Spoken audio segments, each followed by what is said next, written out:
Assalamualaikum warahmatullahi wabarakatuh. Perkenalkan, nama saya Dodi Ramadan Putra, mahasiswa dari Universitas Terbuka. Di sini saya berada di SDN Negeri 1 Purwokerto akan mengadakan wawancara kepada pembina di SDN 1 Negeri Purwokerto dalam mata kuliah literasi karakter dan kepramukaan.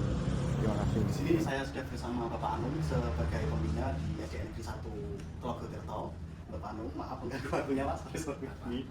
Saya ingin sedikit bertanya-tanya Pak tentang kepramukaan di SDN Negeri 1 Purwokerto ini Pak. Bagaimana struktur organisasi gugus depan di sekolah ini Pak? Struktur organisasi gugus depan di sekolah ini sudah terstruktur dengan baik. Yang bertanggung jawab Pak Gugus, bertanggung jawab atas pengelolaan hidup secara keseluruhan Pak.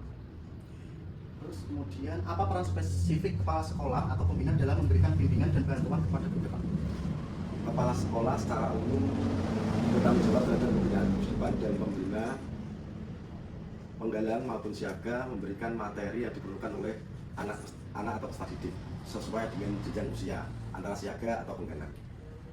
Bagaimana mekanisme pembagian tugas dan tanggung jawab antara pembina dengan pembantu pembina atau staf lain? Biasanya kita dibagi sesuai dengan SKPBM, di situ sudah dibagi-bagi. Jadi setiap guru memegang beberapa siswa, ada yang 50, 30, itu dari segi anak siaga dan penggalang, seperti itu. Seberapa efektif peran Dewan Penggalang atau Ambalan dalam mengelola dan menjalankan program kerja Anda? Alhamdulillah sudah efektif karena setiap ada kegiatan kita juga ikut, dan alhamdulillah kemarin juga menang dalam ACTP di lomba di Pandai Harun. Kerja yang baik. Ada nggak Pak kegiatan pramuka atau acara kepramukaan latihan rutin yang dilaksanakan di SD di sini Pak? Selama ini sebetulnya kalau di SKPBM ada, tapi belum dijalankan Mas, masih belum dijalankan. Apakah Kudus ini memiliki program kerja tahunan gitu Pak? Tidak ada, belum ada. Seberapa konsisten jadwal kegiatan tersebut dalam dilaksanakan? Apakah ada kendala yang sering menyebabkan perubahan jadwal Pak? Tidak ada. Karena SD kita belum efektif Mas untuk kepramukaan. Cuma waktu pada ada lomba, baru anak-anak itu diajari atau diberi materi untuk mempersiapkan lomba. Jadi istilahnya kayak dadakan. Waktu ada lomba, baru anak-anak latihan. Enggak setiap hari, setiap Jumat atau setiap hari apa, enggak ada. Biasanya materi apa Pak yang diberikan dalam kegiatan bersama wadah perlombaan? Biasanya materi yang diberikan kepada anak itu sesuai jenis yang dilombakan Mas. Kadang biasanya itu keagamaan, baris-baris, sandi kotak, terus tali temali, sama yel-yel. Biasanya 5 pos itu biasanya kalau buat lomba-lomba. Biasanya metode pelatihan yang paling sering digunakan Pak dalam pengajaran? Biasanya kalau dalam pengajaran sistemnya sistem komando. Jadi anak mendengarkan kita, baru anak melaksanakan kita, sistem komando. Serius tapi santai Pak. Ya. Apakah Kudus ini sering mengadakan kegiatan non rutin seperti perkemahan Sabtu Minggu, perkemahan jauh, atau bakti masyarakat Pak?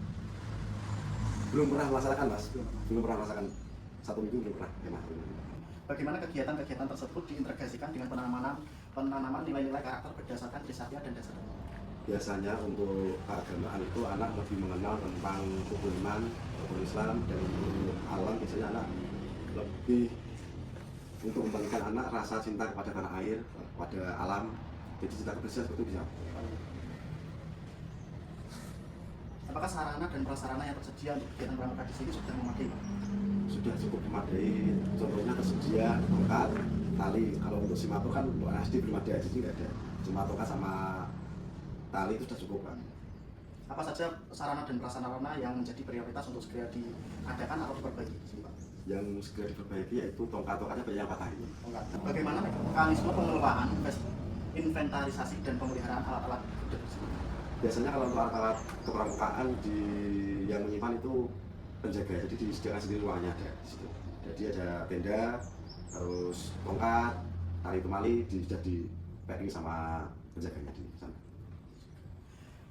Untuk penelitian dan kegiatan pramuka ya Pak ya, bagaimana sistem penilaian yang diterapkan untuk mengukur kemajuan dan keberhasilan anggota pramuka? Biasanya kan kalau sini kan tidak ada latihan rutin. Biasanya untuk mengukur itu anak-anak kan ikut lomba. Jadi kalau menang berarti kita pelatihannya pramuka berhasil. Seperti itu. Apa saja aspek utama yang menjadi fokus penilaian Pak? Berarti fokus penilaiannya kepada anak biasanya itu anak menguasai materi dan menerima dengan baik materi yang disampaikan oleh gurunya. Bagaimana pembina memastikan bahwa proses penilaian kecakapan, misalnya uji SKU, dilakukan secara individu, praktis, dan menyenangkan? Karena di sini belum pernah uji seperti itu. Biasanya untuk menilai kecakapan itu dilihat dari perubahan anak. Jadi sikapnya yang dulu nakal mungkin nanti bisa lebih baik lagi seperti itu. Jadi bisa dilihat seperti itu, karakter anak. Bagaimana hasil penilaian tersebut dikomunikasikan kepada anggota dan orang tua mereka? Biasanya kalau seperti ini orang tua mendukung mas untuk kegiatan pramuka. Jadi orang tua juga suka dengan mengantarkan anak. Nanti orang tua juga tahu mana yang tim inti untuk lomba dan mana yang cadangan seperti itu. Prestasi apa saja yang telah berhasil diraih oleh Budep atau anggota secara individu dalam 3 tahun terakhir, Pak? Kemarin pramuka siaga tingkat kecamatan maju sampai jadi jambore juara 3 LCTP kemarin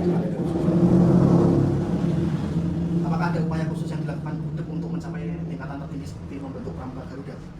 Pramuka Garuda kemarin kita juga ikut waktu pesta siaga 3 orang mewakili dari Kecamatan Gabus untuk lomba ke Purwodadi. Sudah pernah kemarin tahun 2 tahun yang lalu. 2 tahun yang lalu.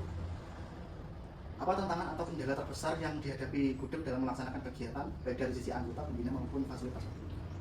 Untuk Pramuka Garuda itu syaratnya sangat banyak mas. Jadi anak-anak itu harus mempunyai SKU, SKK dan lain-lain. Jadi itu ngejar yang jadi gradernya itu banyak banget. Seperti itu kemarin menurutnya itu untuk mencapai Pramuka Garuda. Tapi alhamdulillah anak-anak kemarin bisa memahami materi yang disampaikan oleh pembina. Jadi di sana juga dapat juara harapan 6 atau berapa gitu kemarin lupa saya. Ada piagamnya.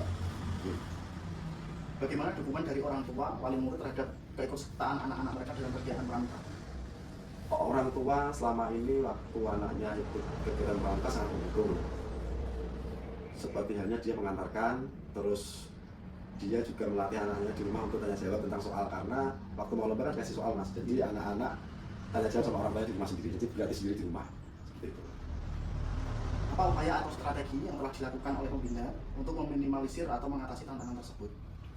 Biasanya kita komunikasi dengan anak, hal apa yang sulit dilakukan anak, contoh si A sulit di tali, jadi kita fokusnya ke tali dulu, baru ke materi yang lain seperti itu. Jadi itu hasil wawancara saya. Terima kasih untuk Bapak Anu. Sama-sama. Waktu dan tempatnya sudah dibolehkan untuk wawancara di SD 1 Negeri Telaga Tirta ini. Ya. Wassalamualaikum warahmatullahi wabarakatuh. Waalaikumsalam.